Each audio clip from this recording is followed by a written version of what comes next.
না, সাকিবের পারফরমেন্স নিয়ে তো বলার কিছু নেই। আপনি ভালো খেললে প্রশংসা পাবেন, খারাপ খেললে আপনার ক্রিটিসাইজ শুনতে হবে, তো এটা ইউজ টু। আমি মনে করি বাংলাদেশের জন্য অনেক বড় একটা অ্যাচিভমেন্ট।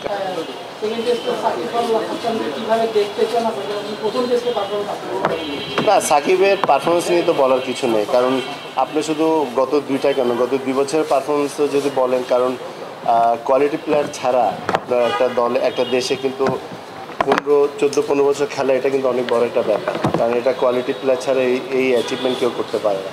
সো ওর তো পারফরমেন্স সবসময় ভালো, এবং ও যখনই খেলে বাংলাদেশের দলের জন্য কিন্তু এক্সট্রা আমরা বেনিফিট পাই। ও মুশফিক অনেকে আছে। সাকিবের পারফরমেন্স নিয়ে কোনো কোশ্চেন নেই, কিন্তু তার যে পারিপার্শ্বিক বিষয় নিয়ে অনেক কথা উঠেছে, এবং এই টেস্টের আগে তার ক্যারিয়ার নিয়েও একটা ইয়ে করা হয়েছিল যে একটা কেস হয়েছে তার নামে, তাকে দেশে ফিরিয়ে আনা হবে কি না, এই ধরনের কিছু প্রশ্ন ছিল।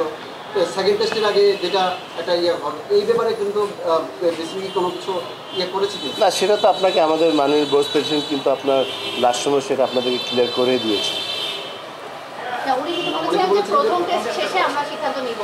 হ্যাঁ, বাট আইনি কোনো নোটিশ পাওয়ার পর উনি বলেছেন, বাট এখন পর্যন্ত আমি জানা মতো কোনো কিছু বিসিবিতে এখনও পাইনি। এটা পেলে তারপর হয়তো বা আমরা সবাই বসে এটা নেক্সট সিদ্ধান্তটা নেব। এটা আপনার আমাদের বোর্ড প্রেসিডেন্ট উনি এটা যাচাই, উনি এটা সিদ্ধান্ত নেবেন। আচ্ছা আকরাম ভাই, পারফরমেন্স ওয়াইজ বাংলাদেশের যে অ্যাচিভমেন্টটা এবার টেস্ট ম্যাচে হলো, সাবেক অধিনায়ক হিসেবে এটাকে আপনি রেট করবেন কীভাবে আর কি? আর সেকেন্ড টেস্ট যদি একটু সময়ের ব্যাপার, কিন্তু এটা কতটুকু আপার হ্যান্ডে বাংলাদেশকে রাখছে? না, প্রথমত এটা আমি মনে করি বাংলাদেশের জন্য অনেক বড় একটা অ্যাচিভমেন্ট, কারণ আপনারা জানেন 3টা ফর্মুলার মধ্যে আমরা কিন্তু ওয়ান ডেটা আমাদের পারফরমেন্স ভালো, আমাদেরকে ভালো একটা শক্তিশালী দল, বাট ওইভাবে কিন্তু আমরা T20 এবং টেস্টে কিন্তু ওরকম প্রমাণ করতে পারিনি।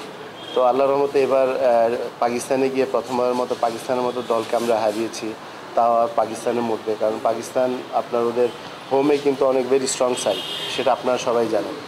তো সেখানে ফ্রম দ্য বিগিনিং আমরা যেভাবে খেলেছি, স্পেশালি আমরা বোলিংয়ে আমরা ডোমিনেট করছি, আর্লি ওদের উইকেট নিলাম, পরে কিন্তু আমাদের ওপেনাররা খুব ভালো স্টার্ট করেছে, তারপরে আমাদের যে মিডল অর্ডার যারা আছে চমৎকার ব্যাটিং করেছে। সো যারা আমাদেরকে নিয়ে অনেক নেগেটিভ কথা বলতো টেস্ট ক্রিকেটে, তো সেটা আমরা একটা প্রমাণ করেছি, এবং আরও আমাদের হাতে সময় আছে। আমরা নেক্সট ম্যাচটাও যদি আল্লাহর মতো ভালো করি, তাহলে সেটা জবটা আরও শক্তিশালী হবে। আর ভালো করার সম্ভাবনা আমি মনে করি আমাদের ভালো, যেহেতু মেন্টালি আমরা ভালো আছি। প্রথম ম্যাচটা আমরা জিতলাম, উইকেটটাও অনেকটাই কিন্তু এই উইকেটটা আমাদের বাংলাদেশের উইকেটের মতো। সো এই পারফরমেন্স যদি আমরা ধরে রাখতে পারি, তো ইনশাল্লাহ আমরা নেক্সট ম্যাচও জিতার আশা করছি আল্লাহর রহমতে।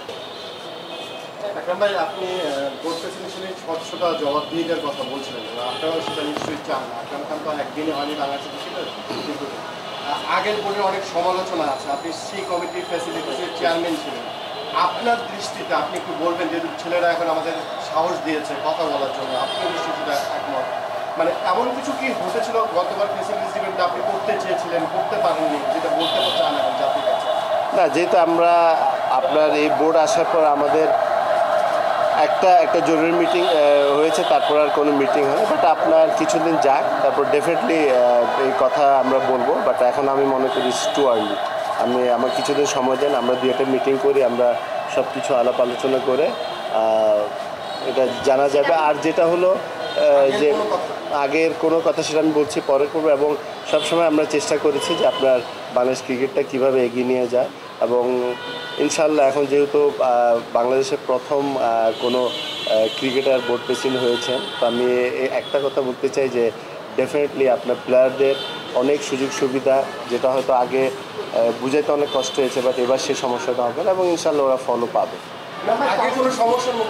সেটা আমি পরে আপনাদেরকে বলেছি, আমার একটু সময় দেন।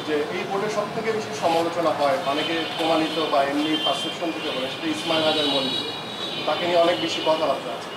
আপনার সঙ্গে কি ইসমাইল হায়দার মল্লিকের কোনো ব্যবসায়িক সম্পর্ক আছে?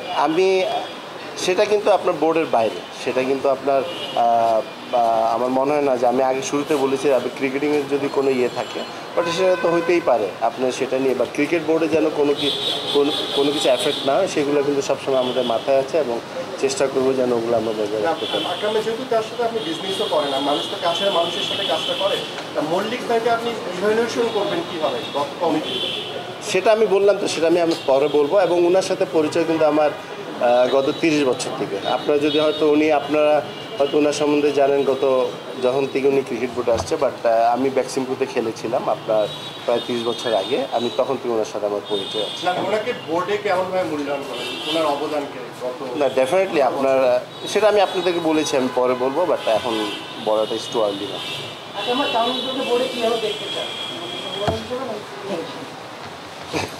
এটা তো এখনও তো সে খেলছে, এখন তো মনে করেন আমি মনে করেন যে প্লেয়ারই খেলুক, ভালো খেলুক, বাট ওরটা তো এখন আমি কিছু বলতে পারছি না। এটা তো অ্যাবসলিউটলি ওর ডিসিশন, ও খেলবে না, ও বোর্ডে আসবে। আমার মনে খেলবে। আপনার বিশ্বকাপে আপনি দেখছিলেন, আপনি একটা কমিটিতে ছিলেন, এই বিশ্বকাপের ব্যর্থতা নিয়ে কাজ করেছিলেন। সেই কমিটিতে সিরাজ ভাইও ছিল, আপনার একটা রিপোর্টও দিয়েছিলেন আমাদের, খুব ভালো রিপোর্ট। সেই রিপোর্ট নিয়ে অনেক কথাবার্তা ছিল, কিন্তু শেষ প্রকাশ করা হয়নি।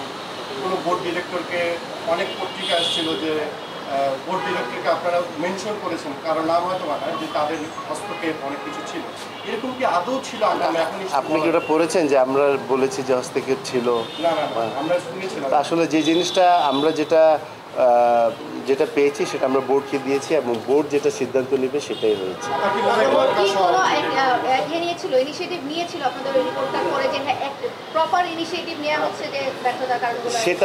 সেটা আপনার যে অনেকে হয়তো বা ধারণা করেছিল সেটা তদন্ত কমিটি করেছে, আসলে সেটা না। সেটা যে আমাদের ওয়ার্ল্ড কাপের মূল্যায়নটা পারফরমেন্স খারাপ ছিল, ওটার মূল্যায়ন করতে সেটা আমরা করেছি, এবং সেটা আমরা বোর্ডকে জমা দিয়েছি। এবং 2-1 জনের নামে আপনার অভিযোগ ছিল, বাট সেগুলো আমরা যা পেয়েছি সেটাও কিন্তু ওই রিপোর্টে আমাদের দেওয়া আছে। এটা বোর্ড যদি সিদ্ধান্ত নেয়, যেহেতু এখন নতুন বোর্ড আসছে, বোর্ড যদি সিদ্ধান্ত নেয় তো অবশ্যই সেটা আপনার পেয়ে যাবেন। আমি মনে করি যেহেতু আমরা পারফরমেন্স ভালো করতে পারিনি, সেটা কিন্তু আসলে ভালো। ভাই মানে অক্টোবর পর্যন্ত, আগামী বছরের অক্টোবর পর্যন্ত এই বোর্ডের মেয়াদ, মানে এই সময় আসলে ব্যক্তিগত পর্যায়ে থেকে আপনি যে বোর্ড পরিচালক হিসেবে আছেন, কতটুকু আশাবাদী পুরো টেনিংটা কন্টিনিউ করার উপর, এবং এর মধ্যে কী মাইলস্টোনটা আপনারা সেট? হ্যাঁ, সেটা বলা যায় না, বাট আমরা যেহেতু নেক্সট অক্টোবর পর্যন্ত আছি, বাট যতদিন ছিলাম সেটা আমরা ভালো কাজ করার চেষ্টা করেছি, এবং এখনও অনেক কাজ করা অনেক বাকি আছে, এবং আল্লাহর মতো আমরা চেষ্টা করব যে 1 বছরের মধ্যে যত তাড়াতাড়ি সম্ভব হয়তো বা আমরা বড় কোনো কাজে যেতে পারবো, আমরা ছোটো ছোটো যে কাজগুলো আছে সেগুলো আমরা কমপ্লিট করা, যে প্লেয়ারদের ফ্যাসিলিটিস দেওয়া, ইনডোর আছে আপনার ছোট ছোট মাঠ আমরা ডেভেলপ করে দিব, যারা খেলার সুযোগ পায় না। ঢাকার বাইরেও কিন্তু অনেক জায়গা আছে যেখানে প্লেয়াররা আপনার ক্রিকেট খেলতে পারে না মাঠের জন্য, সেগুলো আমাদের মাথায় আছে, আমরা আলাপ আলোচনা করছি, এবং সেটা নিয়ে আমরা কাজ করবো। সেটা আমি এখন জানি না, সেটা বোর্ডের সিদ্ধান্ত। Thank you.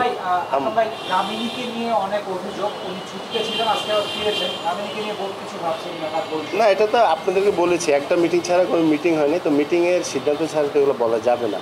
আমার মনে হয় যে এই ধরনের প্রশ্ন না করলেই ভালো। এখন ভাই আমরা দেখি যে যখন ম্যাচ হয় বাংলাদেশ, তখন চাকরি হাতুম সিংয়ের খুব সমালোচনা হয়, ম্যাচ জিতলেও তিনি মানে ওই ক্রেডিটটা পাওয়া ডিজার্ভ করেন। না, ডেফিনেটলি আপনি মনে করেন যে যারা সবাই এটা কৃতিত্ব পাওয়া উচিত, এবং সেই জিনিসটা তো পায়। এটা একটা জিনিস মাথায় রাখবেন, যখনই আপনার টিম খারাপ খেলে তখন কিন্তু আপনার ক্রিটিসাইজ কিন্তু সবাই হয়, আপনার বোর্ড থেকে শুরু করে প্লেয়াররা সবাই। তো এটা হয়ে আসতেছে, this is part of game. আপনি ভালো খেললে প্রশংসা পাবেন, খারাপ খেললে আপনার ক্রিটিসাইজ শুনতে হবে, তো এটা ইউজ টু। Last question.